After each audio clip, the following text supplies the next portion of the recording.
So I'm going to get you started here with this model. So to show the entire model, click drawings there. I'm going to start with a model map. Now again, as I said before, you can create one model map with a number of mapping definitions, or you can create a number of different model maps with different mapping definitions in them. So maybe I'll just start with frames. Click OK. And then we're in here now to the modeling functionality. I'm going to scroll down and possibly start with structural framing here, which houses, as you can see, our beams. So use comments, which is essentially what you used to input your National Standard Building Elements. And I'm going to just create a subfolder by using the plus, quotation marks, /, and I'm going to create a subfolder based on the family name. Okay, so click preview just to see how that works out. Now this should divide my beams into substructure and frames, and then put in rectangular beam as a subfolder. And then for the dimension group, all I really need in this case is the description, because this gives me that's a reinforced concrete situ concrete beam, and the dimensions 500 by 900, as opposed to some other ones that are 300 by 500, and I think there's a 400 by 700, I believe. So if I bring description in there, now if you don't have millimeters against these dimensions, for example cut length, put it in, right click, millimeters. Same goes for volume, width, etc., length.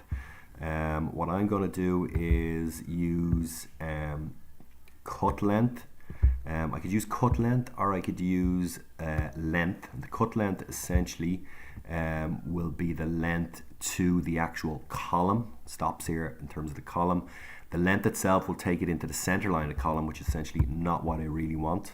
So what I might do is actually, for the start, just take length into length, and that'll give me an opportunity maybe down in custom name 1, cut length, UOM meters, and then I can drop my cut length just to compare it to my length. So again, cut length, see, there it is. So drop that in there. The obvious ones, volume should always be there. I could drop volume into volume. Okay, so I have an area of these beams. I probably won't, nor do I really need it, but what I will need is formwork. So I'm going to create a formwork. Name, custom name 2, it'll be meter squared. What I'll need to use here is the X number feature. So X number, open brackets. And what I'm looking for here are the dimensions. So I can see them there, 300 by 500, or I could use even the description. So I might use that level 3. So if I bring that across, and in terms of dimensions, I'm going to take the first dimension, which is 300, and divide it by 1000. So I showed you how to do this before. So that's my first dimension, and that is the top dimension. Now I'm not going to necessarily need that. It's also the bottom dimension, which I do need, because my formwork will be on the 2 sides and on the bottom. I won't have formwork on the top, because essentially at the top, that's where I'm going to pour my concrete in. So it'll be that plus, if I copy that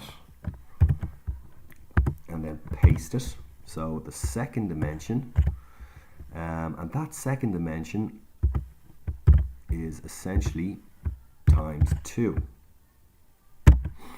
Now what I should do here then is put brackets at the end and at the very start, and multiply it by the cut length. Again, not the length, because the length isn't essentially a real length. The cut length is the real true length, because it stops right there as opposed to stopping in the middle. So if I click preview, just see how that's going at the moment. it's working through its calculations, click frames. Now it's showing lengths here, but I can change that to volume. So I have volume, I have formwork for each one there, I've cut lengths. What else do I need here? I might calculate my length just to see what it is from my volume. Okay, so or even if I calculate my volume, so if I did say volume, just to do a check, volume from cut length. Okay, there we go. So again, cut length, just to check my volume, cut length. Now this is going to be a meters cubed. So cut length times and the X number feature. Let me see. There we go. I'll take it from there to there. So copy that. Cut length times the first dimension times the second dimension. Okay, so that essentially cut length times 300 or 0.3. In this case, in this particular case for this item here, and then it'll take the second dimension, which is 0.5. So if I preview that just to see how it's looking, how it compares to the volume itself, cut length 25180 and volume 250, so it's slightly different, but it's a good check. We're not too far off. Height, width, there's nothing really else I need there. I certainly will need weight, and that will be volume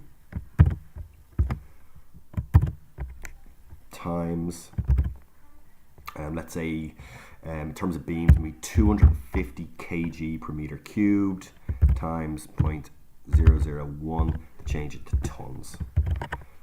Lowercase t, and that should be everything I need. Length, I might do default display just as volume.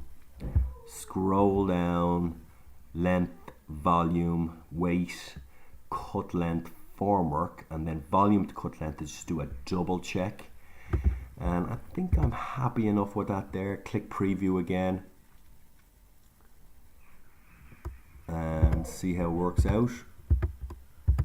And it's working out good. Okay, so we'll leave that for the moment.